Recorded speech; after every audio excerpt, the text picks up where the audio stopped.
that you can look at the world in terms of every creature, thing, or event has a principle, B, a coherent principle.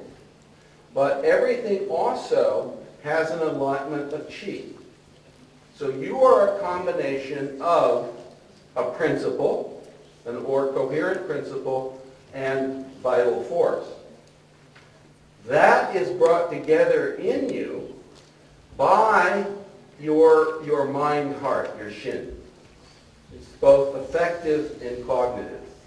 You're brought together. Everything that is has a pattern and a vital, dynamic force that brings it to manifestation.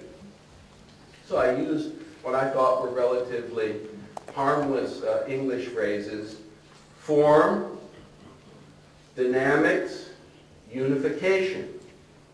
Then I also realized, of course, that none of this makes sense for Jushi, because he would say, even if you do an intellectual analysis of why any creature is as he or she is, why? You do it because you seek to become a moral person. Professor Du was talking about the need for morality. Professor Neville was talking about the need to morality. So I decided that for my colleagues in the other part of the conference where they have the paper, that I would look at what Jushi's own terms would be. And this was my experiment. So this is my gift to you to see whether it fits or not in dialogue. So I think Jushi would think, he would always think in terms of T and Jung. That something has a T, a fundamental pattern, a fundamental essence, but it also has a Jung. It has an action. Now, when those function well, the way Wei Ming was, Professor Du, I should call him, he's my teacher, Professor Du. But Professor Du talks about how the T and the Jung come together as run. That is one, or civilization, being civilized, being humane. As Kunze says, our Suwan, this culture of ours. And that notion of culture need not be just Confucian, but would be proper human behavior. And that proper human behavior is what? It's morality. And so, for example, what would that look like?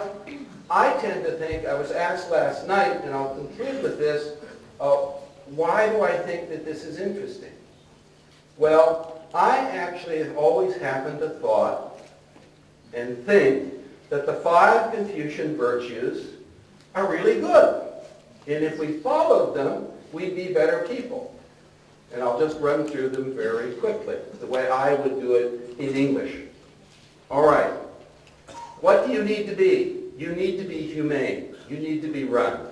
You need to be a person with other people. Is that enough? Just nice feelings? Oh, I have to be nice. I have to be humane. No. You have to also be you have to have a sense of justice. Your sense of humaneness must be informed by a sense of passion for a just social order. Is that enough? No. No.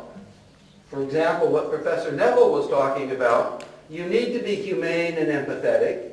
You need to have a sense of justice. But you need ritual, or what I call civility. You need to work out patterns of being civil. This, I think, was Shunzi's great insight.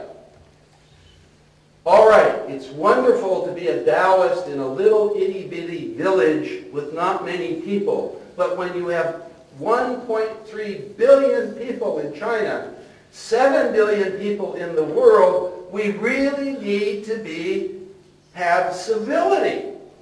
We need to have senses of deference and ways to negotiate. Is that enough? No, no, no. What's the fourth? Ren, yi, li, zhi. You've got to be smart. You have to use your mind. You have to be able to analyze, judge, balance, and learn. Okay? Is it enough to be humane, righteous, civil, and intelligent? No. What's the fifth? Shin. You have to have faithfulness. Now, in American English, and here I'll stop.